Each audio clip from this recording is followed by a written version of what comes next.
May mga sulat. Kasi dito, makikita natin yung mga nagpakapurdang pangalan. Hindi po natin alam yung mga nagpakasulat dito.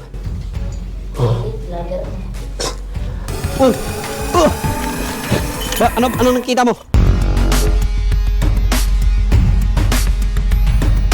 Nakita raw ng mga batang ito nung pumasok sila doon sa loob yung mga kwarto na mga nakalagay dito sa ilalim ng tunnel na ito. Di na kwarto. May kwarto dyan? Di na. Tapos dito ang kadampusan. Tapos dito meron.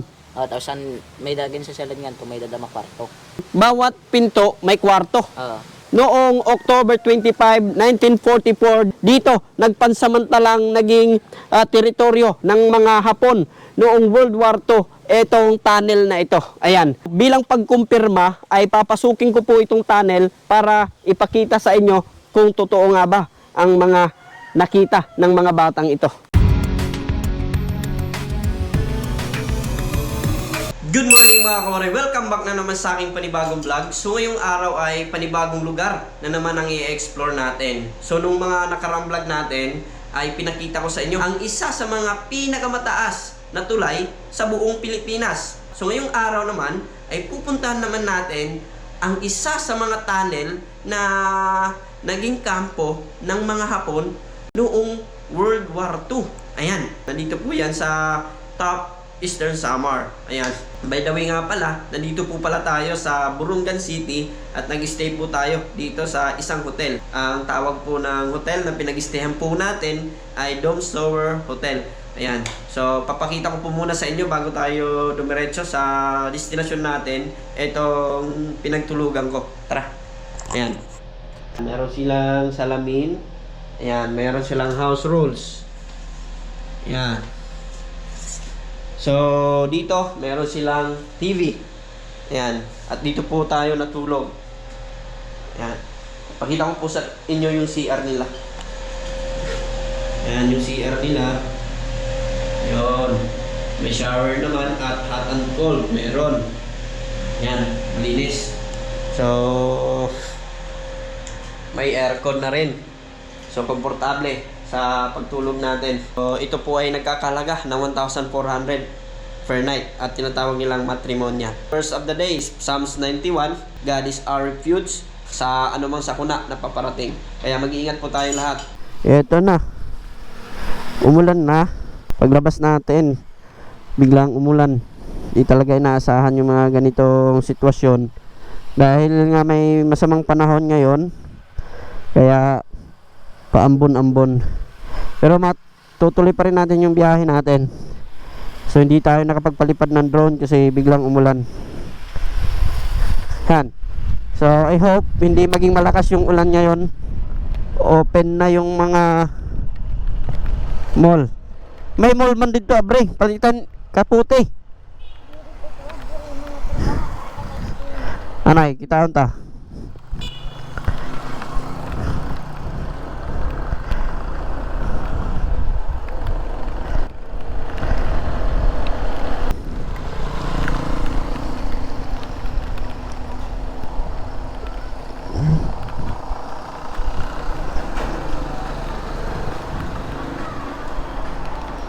So, napabili po tayo ng kapote dahil sa hindi inaasahang pag-ulan.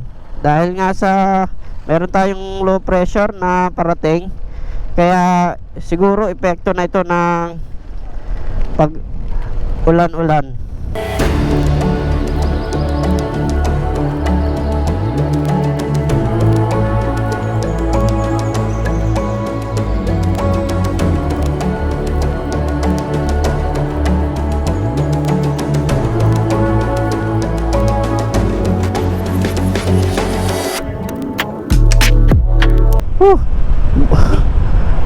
Buti na lang tumila yung ulan. Ayan. Thank you Lord. At least magiging maganda yung pagbiyahe natin.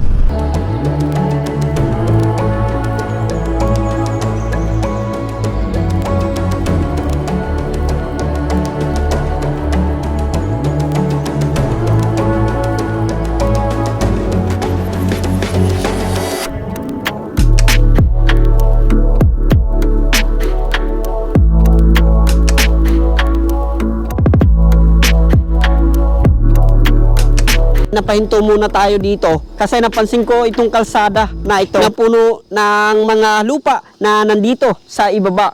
Ito ay sakop ng top na makikita natin, isa sa mga pinakadelikadong kalsada dahil sa pagguho ng mga lupa dito sa areang ito. Napansin ko lang ito, sir, dito. Bakit maraming mga gumuho ditong lupa sa gilid ng kalsada? Prone talaga siya sa landslide kasi parang loose siya. Loose yung lupa. Ibig sabihin, hindi siya kapit na kapit doon sa pinaka-base niya. So kung uulan, biglang ulan, siyempre bubuhos yung maraming tubig. Yun ang magis ng landslide. So ano naman ang solusyon nyo na ginagawa nyo para maibsan yung pagguho ng lupa dito? So binutasan namin yan, 5 meters ang depth na Lalim. Lalim. Tapos nilagyan namin ng tinatawag na soil nail or anchor bolt. Tulad yan, yung pinipinturahan namin. Yan. So it means, sir, na talagang solido yung ginagawa nyong soil protection para at least para mapigilan yung pagguho ng mga bato o mga lupa na nakapalibot dito sa kalsadang ito. So may posibilidad ba, sir, na masarado muna itong daan na ito at hindi madaanan kapag magkaroon kayo ng operation na gawan? Magiging pa rin siya, pasabol pa rin siya. Pasabol pa rin. Kaya lang bigayan ng linya.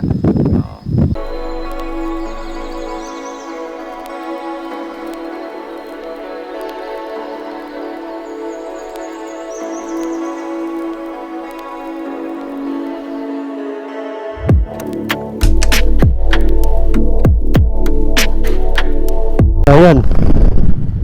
Welcome to Barangay Nato, TAF. Nandito po tayo ngayon sa Barangay Nato. Dito po tayo papasok. Siya yung magiging tour guide natin kasi yung bahay nila ay malapit lang sa tunnel na pupuntahan natin. Tama ba? So, anong pangalan mo? Darren Lumagbas. Darren Lumagbas. So, kaway ka sa camera. Okay, tara.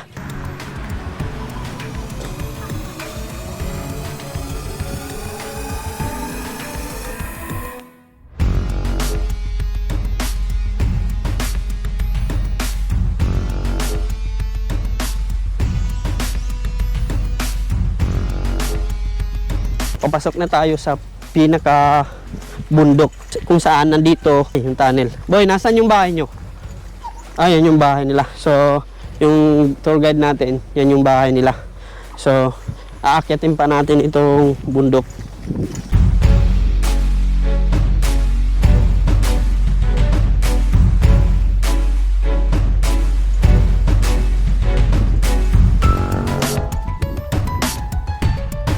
So makikita natin dito sa area na paakyat.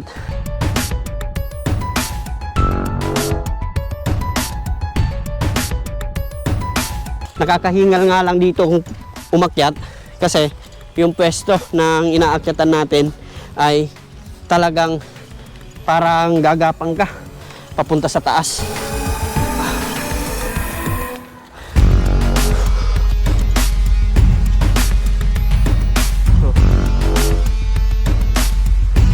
So, nandito na tayo mismo kung saan matatagpuan yung tunnel. Ayan, makikita natin. So, napakadilim. So, itong tunnel na ito, pinasok nyo na ito. Ano yung mga nakita nyo dyan sa loob? Una, may dek nga sugita. Kwarto-kwarto. May merong mga kwarto. May da mga sugita. Kama. May mga kama. Nga kahoy la. Pero waray pum. Walang pom.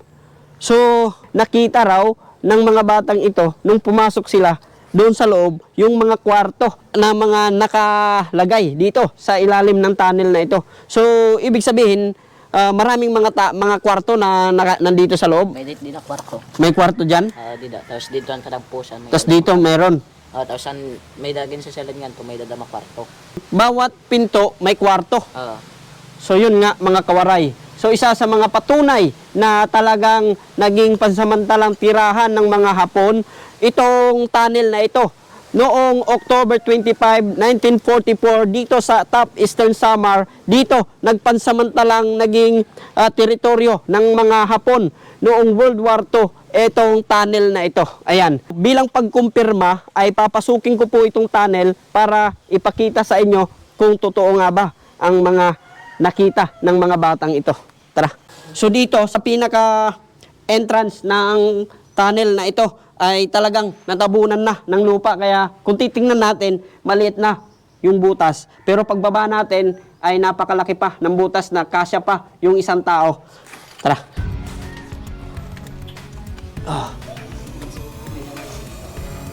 May mga sulat.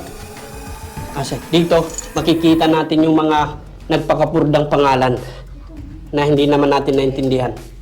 Ayan. Dito sa ibabaw ng bubong ay meron ding mga nagpakaburda at meron din tayong nakitang hindi ko alam kung ano yan. Yun. May mga pangalan po na nakaburda. Hindi po natin alam yung mga nagpakasulat dito. Makikita natin dito sa loob na kasya pa yung isang tao. Ayan. Yung mga nagpakasulat dito sa bubong na itong tunnel ay talagang hindi ko maintindihan. Ano nakita mo? May ahas? Malaki? Oo, kulay itim. Kulay itim? Kakakaba. May ahas. So napakadelikado sa loob kasi may napakalaking ahas. Kinabahan ako sa lahat ng pinakakatakutan ko. Ito yung pinakatakot ako. Yung ahas. Mayalas. Malaki? Malaki yung nakita mo? It ulo gote pero it lawas dapat. Yung maliit yung ulo pero malaki yung katawan. Baka cobra. So, ito na yung pangalawang attempt natin na pagpasok dahil kanina may ahas. So, pasukin natin ulit. Ayun na, dinala ka mo.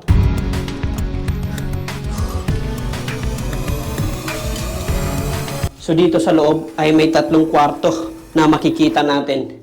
So, etong isa at dito yung sa kabila. Tara. Yun.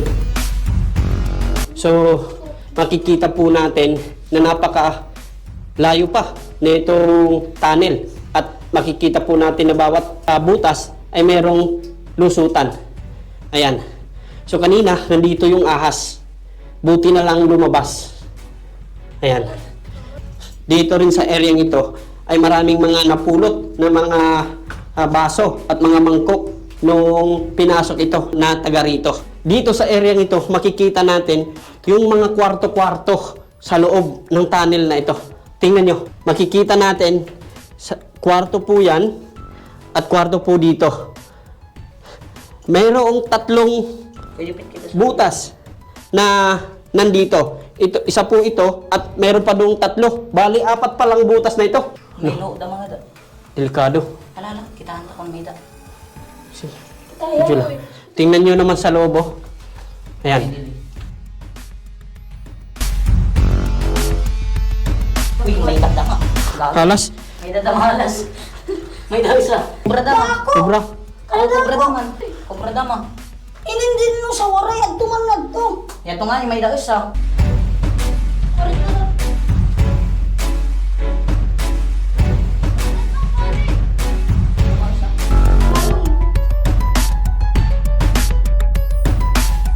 Napakadelikadong diretsuhin kasi may nakita kaming ahas na napakalaki. Dahil nga sa dami na ng ahas na nandito na nakabantay, ay hindi na tayo magpapatuloy sa loob. For safety na lang po natin.